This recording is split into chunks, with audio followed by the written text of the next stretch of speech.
Good afternoon. Thanks for joining us here at NASA's Johnson Space Center for the International Space Station Expedition 61 and 62 Crew News Conference.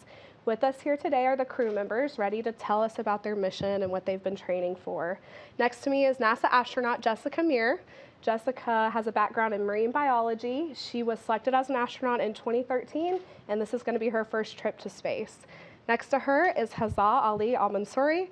Hazzaa is a spaceflight participant flying under contract with Roscosmos, about to embark on his first spaceflight. And next to him is Oleg Skripochka. This will be Oleg's third spaceflight. He spent 159 days in space on his first spaceflight back in 2010 and 2011, and then flew again in 2016. So he'll have a lot of experience to embark upon his crewmates here. Jessica, Oleg, and Hazzaa will be launching to the International Space Station with liftoff from the Baikonur Cosmodrome in Kazakhstan on September 25th. Hazzaa will spend 8 days on the space station and return with current station residents NASA astronaut Nick Hague and Russian cosmonaut Alexei Ovchinin on October 3rd. Jessica and Oleg will remain on board for about a 6-month mission. First, we're going to give the crew a chance to tell us about their mission in their own words, and then you'll have an opportunity for everybody to ask them some questions. All right, so with that, let me turn to Jessica. Jessica, as I mentioned, it's your first space flight. You've been training for this a long time. You're about to really embark on this dream you've been dreaming about for a long time. So how does it feel? How's the training been? How does it feel that you're almost to launch day? Yeah, thanks, Megan. We have definitely been here training for a while. So my classmates and I started in 2013, and several years of training, and then more intensely for this specific mission for the past year and a half. So it is a pretty interesting feeling when you really get used to this being our job, the training component and everything that we do on the ground for the last basically 6 years for me. And suddenly the job is about to change quite drastically, but in a way that all of this was building up to. So it's a really exciting feeling. And the best part is that the training that we receive here at the Johnson Space Center and in Russia and in all of our partner agencies is really so efficient and really so top-notch that we feel ready. We're ready to do the job, and we're ready to carry out the mission. Awesome, thank you. All right, Hazzaa, this is your first space flight as well, and this is quite a unique opportunity for you, a unique position you're in. So what has it been like for you up until this point? What are you looking forward to getting out of this mission? Thank you very much first for hosting us, and hello everyone. I'm really glad to be here. For me, this mission is a great milestone for me personally and for my country as well, for the United Arab Emirates, and for the whole Arab region in general. As we know, for the past 30 years, there was no astronaut from our region. And today, I'm really proud and honored to have this privilege to represent the whole Arab region to reach the International Space Station. I'm really excited and thrilled as it's getting close to my launch and to work with this amazing team here to represent the humanity in exploring space. Looking forward to join the crew on board the station and to work with them on a daily basis and to conduct the experiments. Really, I'm looking forward to come back with knowledge and experience and to share it with everyone in my region and also with my family and with everyone around me. That's great. Thank you. We're excited to have you. Thanks. All right, Oleg, you have a lot of experience under your belt. So what are you looking forward to for this space flight? But it will be my short flight, but at the same time it was the longest flight. And it's first time I flight as a Soyuz commander and station commander. So it's a big responsibility for me, but anyway, we have very excellent prepared crew. So Jessica demonstrated his excellent skills as a flight engineer. Hazzaa demonstrated his big knowledge and good skills. So I feel very comfortable about our next flight. Great, thank you. Okay, now we're going to take some questions for the crew. So we'll start with you all here at Johnson Space Center. If you will please raise your hand, wait for the mic to come to you, and then state your name and affiliation. All right, questions over here? Mark. Oh, thank you. Mark Carreau with Aviation Week in Space Technology. I'd like to ask Dr. Meir, there's more and more commercial crew milestones filling the last quarter of the year, perhaps. And I just wonder what you're sort of prepared for or have become even more prepared for, and what your role would sort of be in furthering those milestones. Thank you. Yeah, I think a lot of the commercial crew dates have been a little bit in flux lately, but it does look like we should be seeing the Boeing OFT flight, so the orbital flight test. I think that will happen during our mission, and I've been receiving training on the ground to help make sure that that mission is successful while we're up there. We do also, of course, hope that we see some of the first commercial crew astronauts during our mission. That would be excellent. On the Boeing side, there's, of course, one of my classmates and some very experienced astronauts coming along. And then on the SpaceX side as well, we do hope to welcome them and that the size of our expedition crew will grow. But we'll have to wait and see how the calendar plays out. But I'm sure that we'll see some of those milestones coming. And I think just like everything that we do at NASA, the key is being flexible and being able to adapt. And that's something that our training really allows us to do. So we'll be ready for any scenario. All right, more questions back there in the back. Hey there, this message is for Jessica. My name is Melissa. I'm with KHOU, the CBS affiliate here in Houston. And as you all were talking about the mission, I was scrolling through your Instagram, and social media is so vital now with space travel. It's one and the other hand in hand. And a lot of your posts have female engineers and colleagues here at NASA. How will social media during this trip maybe impact little girls who are watching on all of these different platforms? Yeah, I think social media is, whether or not you like it personally, it is really the way that the world communicates now. So I feel that it is kind of my responsibility to help do that and help share what we're doing, and so privileged and lucky to be doing with the rest of the world. And I think social media allows us to do that quite easily. So I will be continuing to maintain my social media accounts. The NASA accounts, the NASA astronauts accounts, of course, will also be maintained so that we can do our best to share it.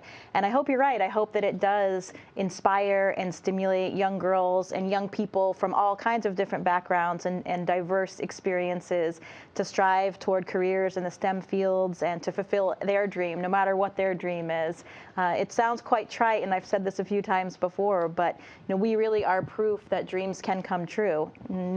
Probably all three of us never thought that it would really happen for us, and it did. So with enough work and enough luck as well, anything can happen.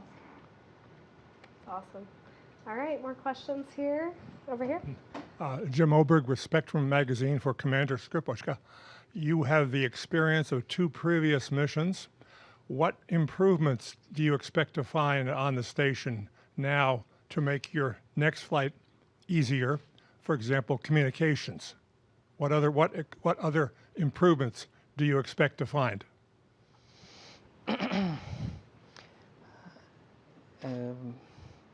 First of all, it's a very interesting job. For example, a unique chance to look to our planet from a side. So it will, my first experience, as I said, to be as Soyuz commander. It's a new level of responsibility, and we have a lot of new science experiments that we'll have to do on board.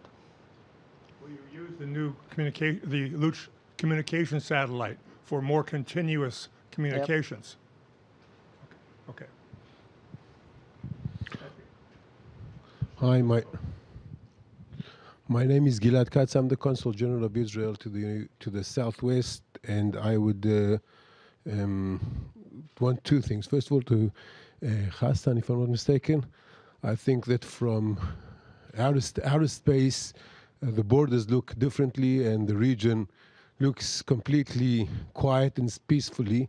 And I really do hope that you going as the representative of the region, that also includes Israel, of course, hopefully that will help in having a contribute to the peace in our region. And to Jessica, as you have an Israeli background, and unfortunately the last time an Israeli was up to space, Ilan Ramon, sadly he was killed during mission. So first of all, I hope 3 of you succeed going up and coming down back to your families and succeed.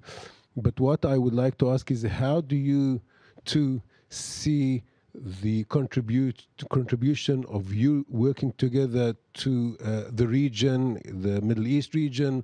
I would even say the religions between the Islam and the Jewish world.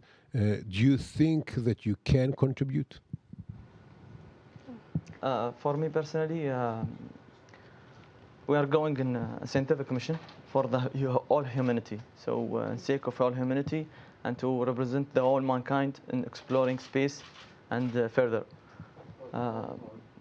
Our focus as a crew and the whole international cooperation is to explore space and to know more about how to can live in this harsh environment in future and go beyond the International Space Station, to go beyond that, go to the moon, and in future to go to Mars. So that's our focus. Perfect. Thank you. All right. More questions in the room here? Yes.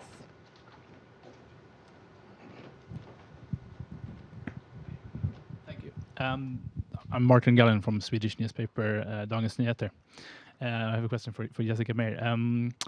As far as your research on the mission, what are your goals specifically? What do you hope to achieve when it comes to your research? As a scientist, I'm very excited to contribute to the data set, and luckily there are a great number of scientific experiments up there.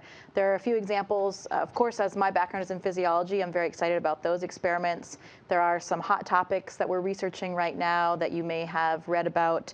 There have been some changes in astronauts' vision coming back from spaceflight, and whether or not there are some changes in the retina due to the fluid shift and the increased pressure. There's a lot of research going on there. There are some studies about carotid health. Our carotid arteries after spaceflight have actually been shown to stiffen and become a bit thicker, and that is the same kind of thing you would see in aging that's accelerated in spaceflight. So we'll be contributing to physiological studies like that, as well as studies about the immune system. The reason why I'm wearing this ActaWatch right now, it's measuring light levels and activity, getting a baseline data collection before going up there. So a number of physiological studies. Another really important and exciting instrument that's up there right now is the AMS, the Alpha Magnetic Spectrometer. And that is an externally mounted payload that's been on the space station for years now collecting data. And it's a pretty incredible piece of machinery. It's measuring high energy radiation from distant stars, so cosmic rays coming from distant stars. It is looking for evidence of antimatter and dark matter, so to begin to answer more questions about the origins of our universe. So really cutting edge stuff. Most of it I don't even really understand. And that's a really exciting piece of equipment that's up there continuously collecting data. It also plays into our mission because, unfortunately, one of the pumps that's vital to the thermal control system of that instrument is broken. It's not broken yet, but it is degrading. And so we're actually going to do a series of spacewalks during the mission in order to fix that pump. So that's a nice segue that shows, this external scientific platform that we usually don't have much interface with, but now we have to fix it, and actually wasn't designed to be fixed by spacewalks. So kind of like the Hubble Space Telescope scenario where, you didn't actually design tools for it or the interfaces for it. So it's a very complex and challenging spacewalk, and we're very excited to conduct that during the mission as well. So those are just a few examples. Of course, there are so many other studies, and I encourage you to look further in the NASA websites and resources of all of that cutting edge research. Yeah, that's great. The crew will have about 300 experiments during their 6-month stay on board, and all of our crews work on multiple experiments. And as Jessica mentioned, all of those are listed on our website, so you can explore more about those. All right, over here.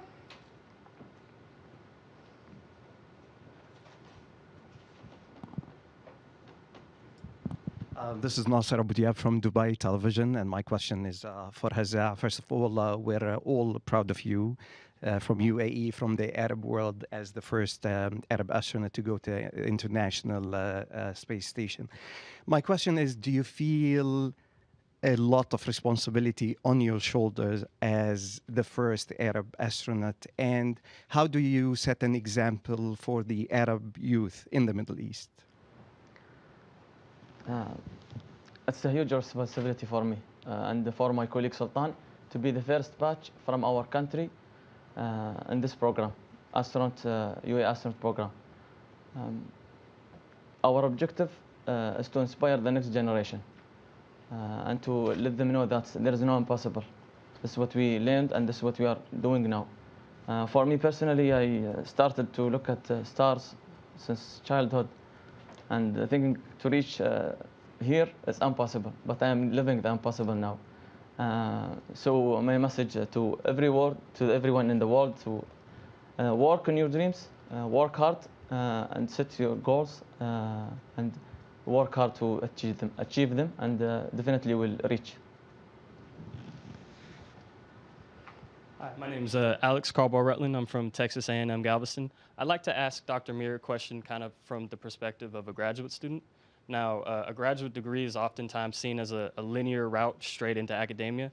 As someone who didn't take that route and was able to kind of create your own path, I was wondering if you could talk to the students who may be in a graduate degree looking towards creating a career of their own outside of academia, and shed some advice on to the students. I think a graduate degree in any field is really an incredibly useful tool, and traditionally, of course, toward that path in academia. And I was working in academia before this job. But I think the most important thing about graduate school is that it really teaches you how to solve problems and how to learn and how to think scientifically and critically. And that's something that can be used, of course, not only in academia, but really in any field, in any job, especially at places here like NASA as well, in order to really use that scientific method to gather the data, to use everything and all the resources that you have around you in order to solve a problem. So for me, I had this dream of becoming an astronaut from the time that I was 5, but biology was my favorite subject, and so that was something that I always pursued, and I really just pursued both of those paths in parallel. I think the most important part of that was what I was passionate about. Some people think being an engineer or a pilot's the one direct path to becoming an astronaut, so if that's your dream, you should do that. But I would say the key really is to do whatever really inspires you and that about which you are passionate. So for me, that was biology, so I kept doing that, and it led me here anyway. I think if we don't really pursue what we're passionate about, then we'll probably end up not really excelling and more importantly, not really being happy doing it. So for me, it worked out to pursue both of those lives in parallel. And I think, again, using those tools, everything you learn in graduate school, then you have a lot of opportunities afterward. As I'm sure many of you know, the job opportunities in academia are also pretty rare to come by these days. So it's good to think a little bit more broadly and look at different options that are out there for you. Awesome. Thank you very much, and congratulations. I know we have another question over here.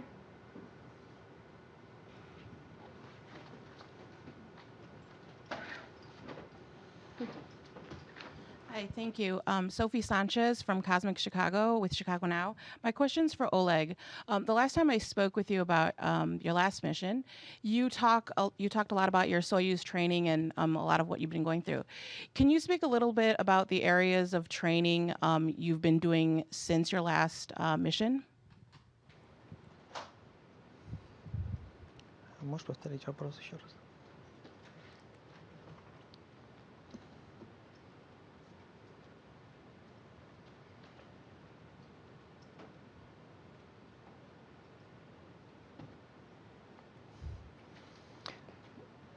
I think it's better to answer in Russian for me now, because сейчас мы используем, предыдущий, мой второй полет был на Союзе ТМАМ, это был последний полет Союза той модификации.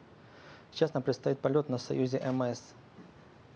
Well, I think I'll answer this one in Russian. So the last flight that I was on, it was on the last Soyuz M flight. Now we're flying on Soyuz MS. То есть есть небольшие различия, нам пришлось пройти определенную переподготовку для работы на этом корабле. So there are some small differences, and so we've had to retrain for those differences. Но опять же, как я уже говорил, наверное, снова повторюсь, что это полет в качестве командира корабля, поэтому есть тоже определенные различия и своя специфика в этом. And as I mentioned before, I'll be flying as the commander of the vehicle, and there are unique aspects of being the commander, so I had to train on those. Ну и также у нас появились новые эксперименты в области биологии, биотехнологии, и мы продолжаем ряд экспериментов по материаловедению и по изучению конструкционных материалов.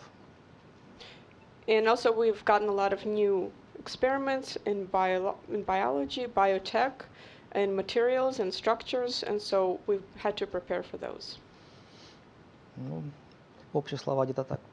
So that's it in a nutshell. Thanks. Anybody else here in the room? One more.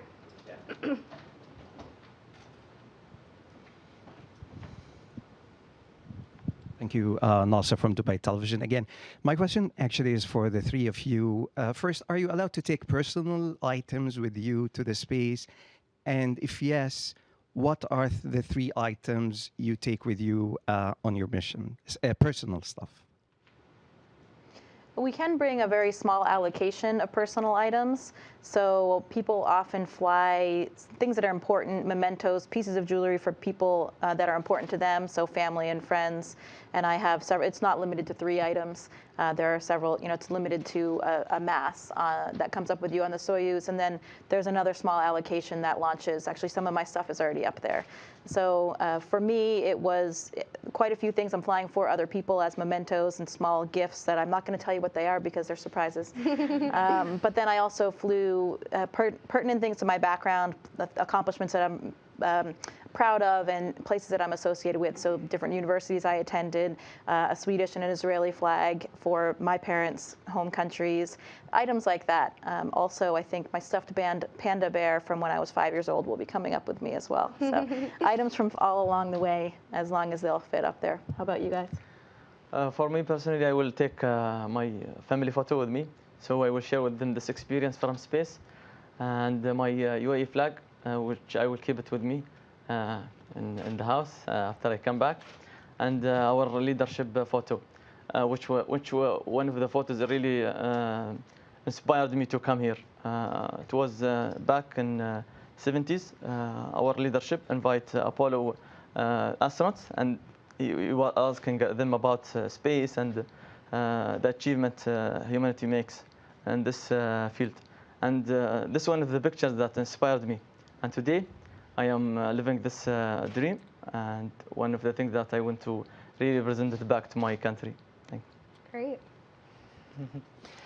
Ну, да, мы можем с тобой взять только около 1 килограмма грузов, это, наверное, около 2 фунтов. Yeah, it's true. We can only take about 1 kilogram of personal items, so it's maybe a couple of pounds. Ну, как берут многие, это, наверное, какие-то личные фотографии. С течением времени все приятнее на них смотреть.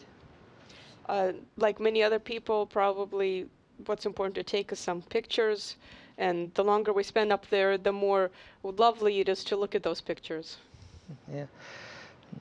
Какие-то сувениры от детей, ну, личные вещи, возможно, карта памяти с фотографиями и видео личными.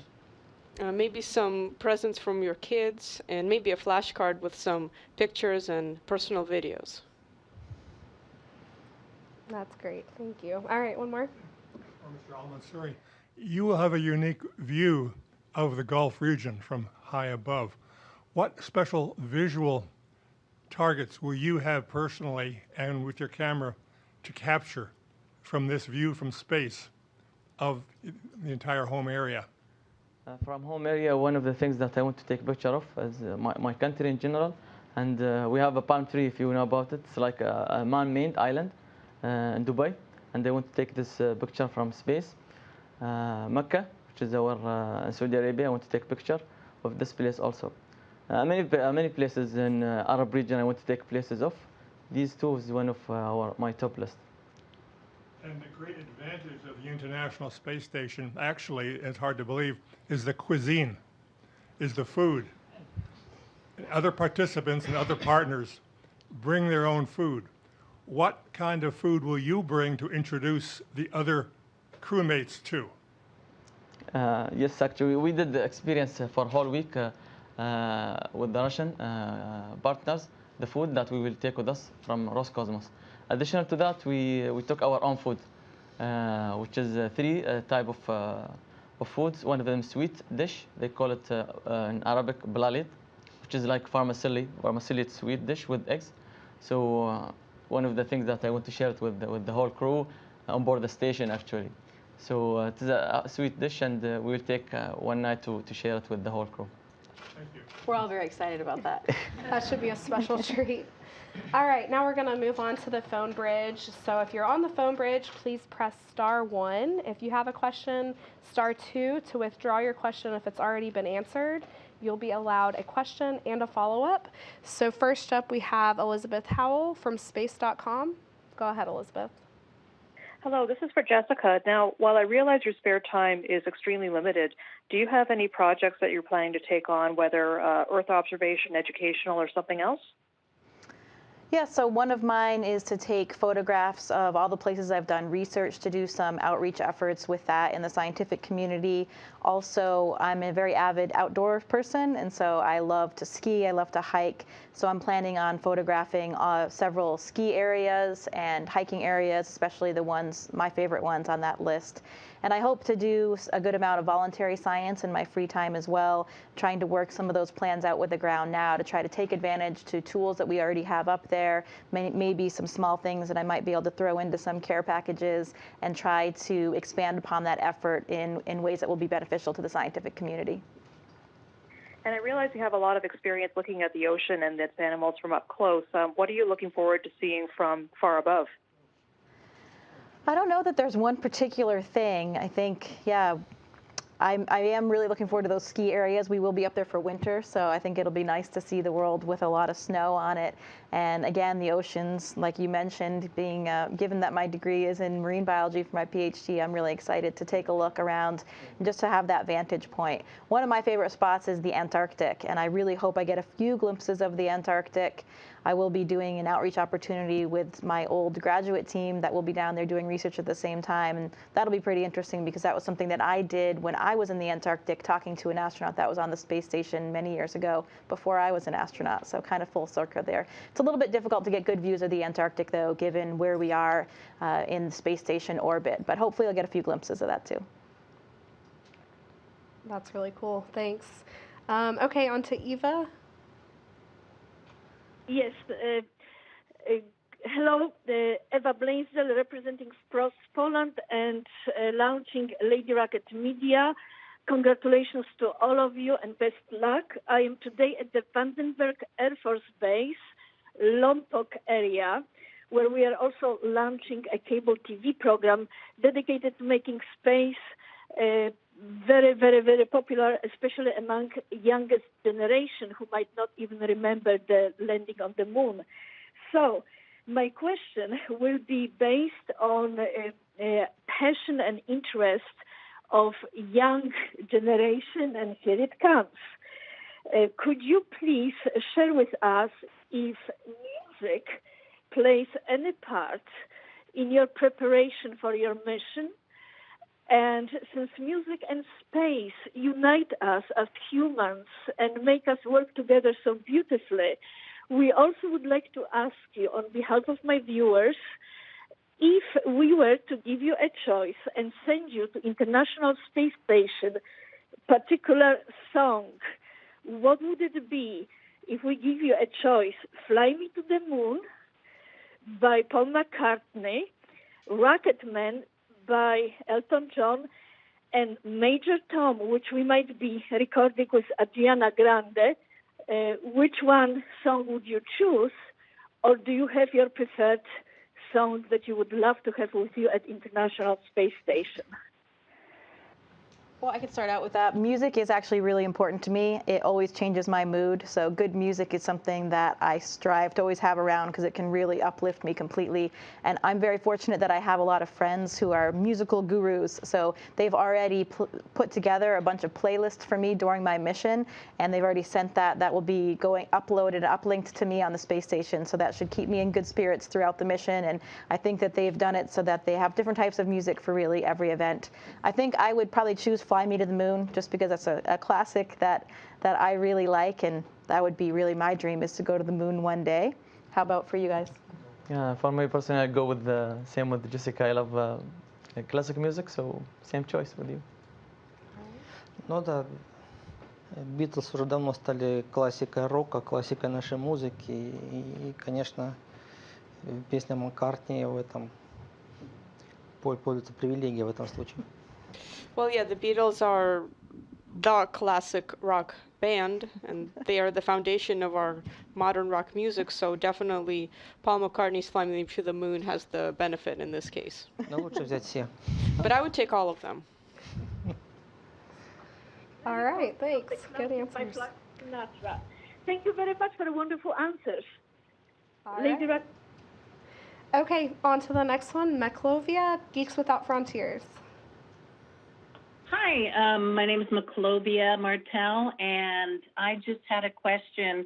As it's nearly been about 5 decades since NASA has sent anyone to the moon, how do you feel about NASA's plans on landing the first woman ever on the moon by 2024? And this is for Dr. Meir, please.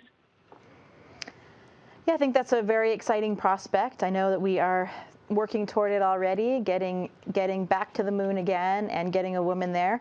I'd love to be that woman. I'm sure anyone in our office would. So we'll see how everything shapes up, but I think it's a great thing that we have laid out that goal and that we're starting to work toward it. And no matter when it is that we actually get there, it's going to be another great achievement. And what do you think the next step for womankind is in space? You know, it's funny, I don't really look at it that way, and I know that many of my classmates don't really either. We're just really used to being here and being part of the team and doing the job that we're doing, just like everybody else is. And I think that that's a really nice thing because it shows us how far we've come as a society where we're not feeling a difference between us and the rest of the team. And I hope that for all the children and people growing up and adults too, when they're seeing that, we're seeing a well-integrated team from a diversity of backgrounds, from a diversity of men, women, all kinds of people from all different experiences and backgrounds, and that's just normal now that we're all up there working together. All right, thank you. Now we'll take a couple of questions from social media. So if you have a question on social media, you can use the hashtag AskNASA. We have Leah over here in the room watching for us. Do you have a question? We do. We have a question from Manish who wants to know how the research in space helps prepare to send humans on a journey to Mars and beyond. All right. From my point of view, I think by living in the station, the International Space Station, and to know more how we can live in this harsh environment, it will give us more knowledge and more understanding how we can go beyond this, to go to the moon and to the Mars eventually. So from different aspects, from operational aspects, from medical side, from psychological side, so there's different aspects. So by living in low Earth orbit and stay there for longer periods, will give us more understanding how we can go beyond this. Вообще изначально с начала 70-х годов сама идея создания долговременных орбитальных станций это была идея подготовки к длительным межпланетным полетам. Actually, back from the 70s, from the creation of long-duration orbital stations, the whole idea was to prepare us to fly to explore other planets. И уже позже была понятна их самоценность как нашей неземной лаборатории научной. And only later it was understood that the station can be used as an orbital laboratory. Но их роль как подготовка к дальнейшим полетам остается очень важной, конечно. But its initial role as a training station for further flights remains very important. Это отработка бортовых систем и также отработка как медицинского сопровождения поддержки экипажа. And here we're preparing and training for onboard systems as well as for medical support and support of the crew in long-duration flights. Ну и другие аспекты, конечно. And there are other aspects also. All right. Anything to add, Jessica? No, I think they really captured it. You know, all of the data and knowledge that we gain from all of our missions are carried forward. And we need to have a better understanding, first of all, of all these physiological principles like we talked about earlier. In order to take that next step, we need to be more sustainable in terms of growing our own food. We need to know more about the radiation levels that we'll experience when we go further out in the cosmos. So I think everything that we're doing is really leading us toward those next steps. All right. Another question on social?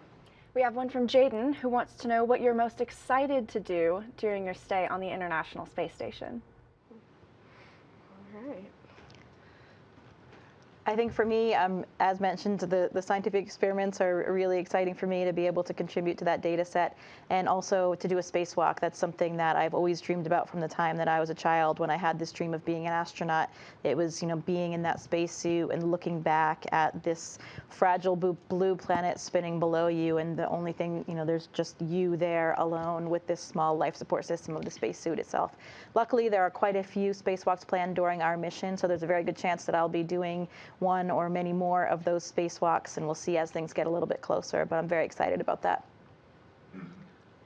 For me, I'm excited about the whole mission overall, but to experience the microgravity and also to be living in the International Space Station and conducting daily experiments and working with this amazing group on board the station is something that I'm looking forward to.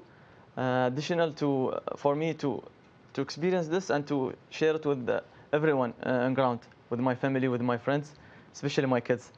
I miss them, and I want to share with them something from space. So I make sure that I call them maybe from while to while with special pictures. Absolutely. Oleg? Ну, у нас, конечно, будет довольно напряженная работа на борту, но любимое занятие для многих космонавтов, астронавтов – это, конечно, наблюдение за Землей. Well, we will have a very busy program on board, but one of the favorite tasks for many of the cosmonauts and astronauts is just to looking down at the Earth. И, конечно, я уже для себя намечаю список объектов, которые хотел бы найти и сфотографировать на Земле. And I'm already preparing a list for myself of geological features that I want to find and take a picture of while I'm up there on station. That's great. All right. Did you have another one, Leah? I do have another one, and this one is for Hazzaa.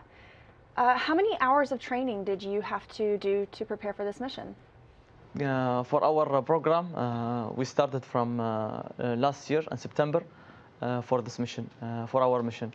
So I started from that with the Russian language and with the Soyuz training and with the Russian mock-up. And also we went to ESA to have the Columbus training. And now here we are in NASA celebrating with you guys the 50th anniversary of moon landing. In addition to that, we will go with the 2 weeks of training to know more about the station. Awesome. All right, are there any more questions here in the room before we wrap up? Mark?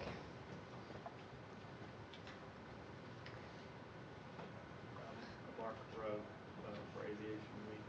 Space Technology. And mine again is for Dr. Meir. How has being an astronaut helped with your original science pursuit in marine biology? Has it brought a dimension that you can sort of describe? Yeah, for me, being an astronaut is actually connected to the research that I was doing, in the way that the thing that always drove me and the scientific question that I was really wanting to pursue the most was looking at the physiology of animals in extreme environments. So with the previous research I did, that was deep diving animals and high altitude animals and understanding more about how those animals are uniquely adapted in order to survive and excel at these difficult environments in which they live. And interestingly, now it's sort of come full circle where I will be the animal in the extreme environment. And unfortunately, unlike these animals, we are not very well adapted to survive in space. And that's why we have all of these scientific studies to understand, what happens to our bodies and how they change. And we have these very elaborate spacecraft and the space station and the spacesuit in order to keep our bodies alive, since we are not very adapted to that extreme environment. So for me, it really is just this common theme that fits with the research that I've done, and I guess it's my turn now, after experimenting upon these animals and gathering data on the animals and using them as my subjects. I bet it's time I paid my dues, and now I'll be the subject getting poked and prodded throughout the mission. So I guess it's only fair. That's awesome. Okay, I believe we have some UAE media on the line as well. We'll pass it over to you.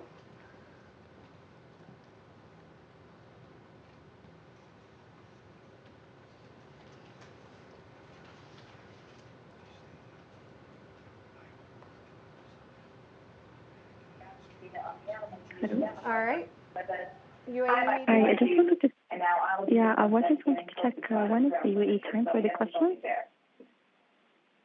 Okay, Okay, go ahead. Okay, I believe we have some UAE media on the line as well. Pass it over to you. Hello? The delay. Hold on. Hello? Hello? Hello?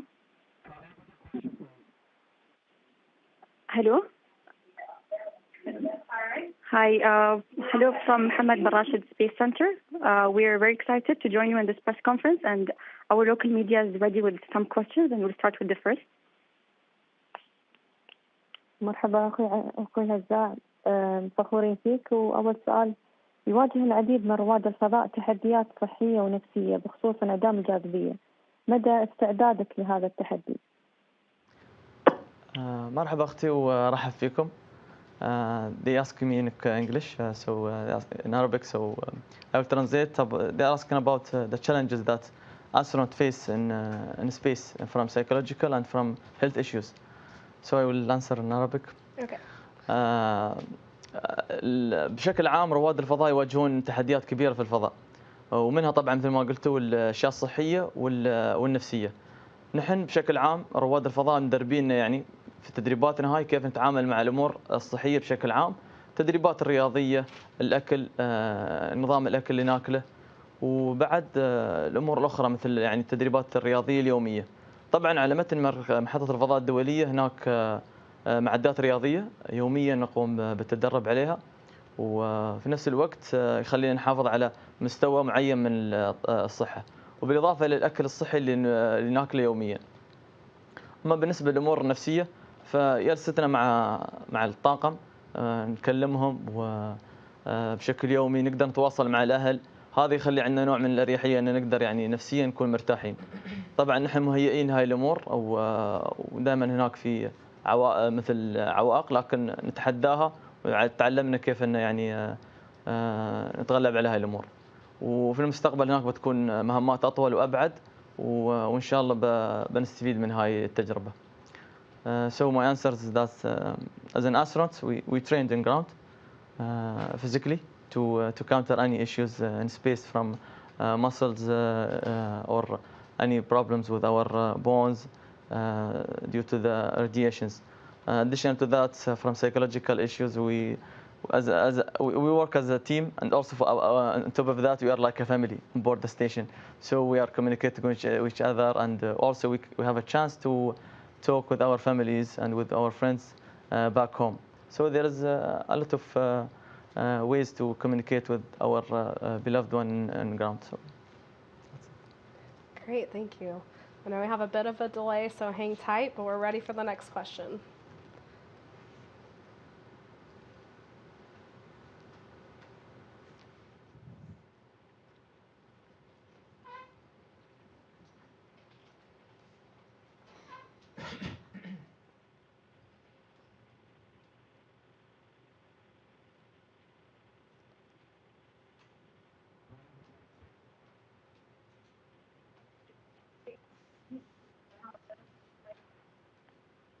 Hi, Hazzaa. Good evening. This is Denise from Gulf News.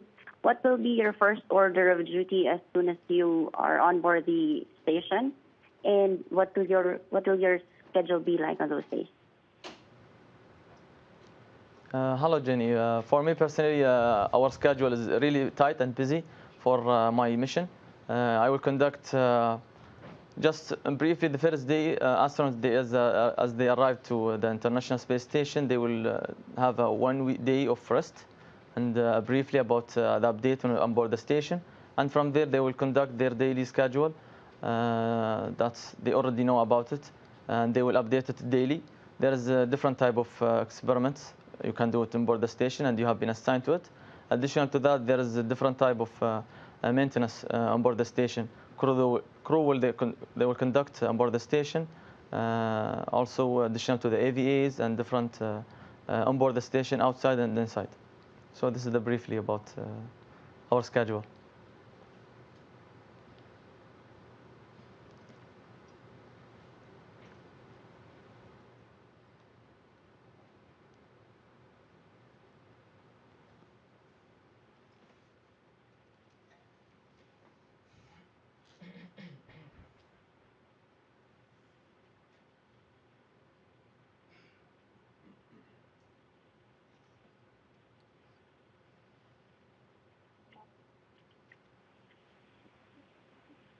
Hi, Hazzaa. Patrick here from the National.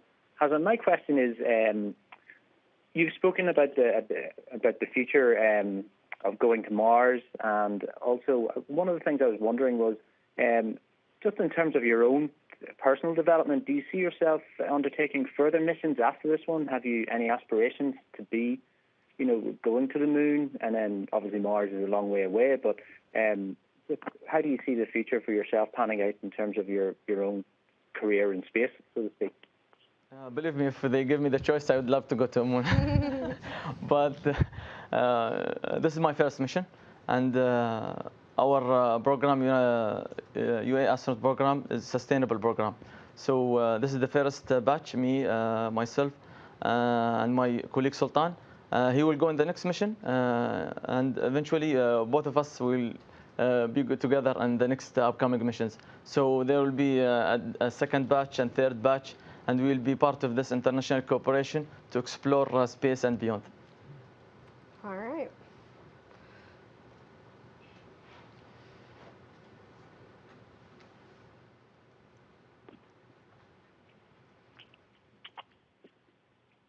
Hi, Hazzaa. This is Sarwat with Khalij Times. My question to you is, you're already well prepared for the launch. How have you prepared your family mentally and emotionally for your long journey, your 8-day journey to the International Space Station? Are they ready to see you go, and how do they feel about it? My family, they are really excited and really thrilled as am I. So they're waiting for the days. They count them. My daughter called me yesterday and they called, Dad, you have only 73 days to go. So she's counting for me. So I'm really excited. I will make sure that I share with them the whole experience. Not only with my kids, with the whole Arab region, with the whole kids, because I think astronauts, they have a really very strong influence in the next generations. And this is one of our part and our job to influence the next generation. And I think we are in the good path in this way. Great. How old are your kids? I have 4 kids, 1 daughter and 3 boys. Starting from 9, my daughter, and then 5, and 2.5, and 8. Wow.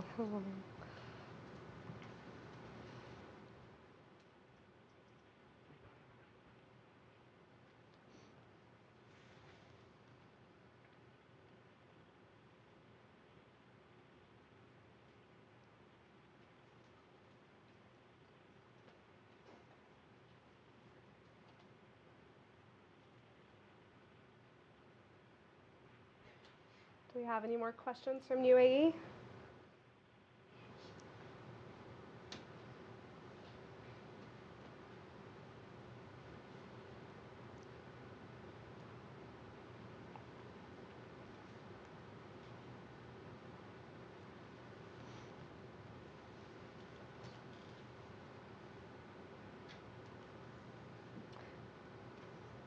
All right, that's all our questions from UAE, they're telling me. So we'll go ahead and wrap up for today.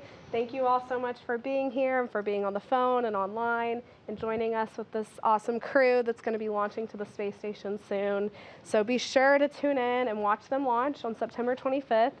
But before that happens, we have another launch coming up. Their colleagues, NASA astronaut Drew Morgan, ESA astronaut, European Space Agency astronaut Luca Parmitano, and Russian cosmonaut Alexander Skvortsov will be launching this Saturday. So 11:28 a.m. Central Time, 12:28 p.m. Eastern Time. You can watch that crew launch the same day as the 50th anniversary of the Apollo 11 moon landing, which we're also really looking forward to. So you can watch all the launches live on NASA TV, online at nasa.gov/live, and on Facebook, on the NASA Facebook page. You can follow Jessica along her mission, as she mentioned, on social media. She's on Twitter and Instagram at @astro_Jessica. And you can always follow the International Space Station on Facebook, Twitter, and Instagram as well for daily updates, and find out more at nasa.gov/station. Thanks, everyone.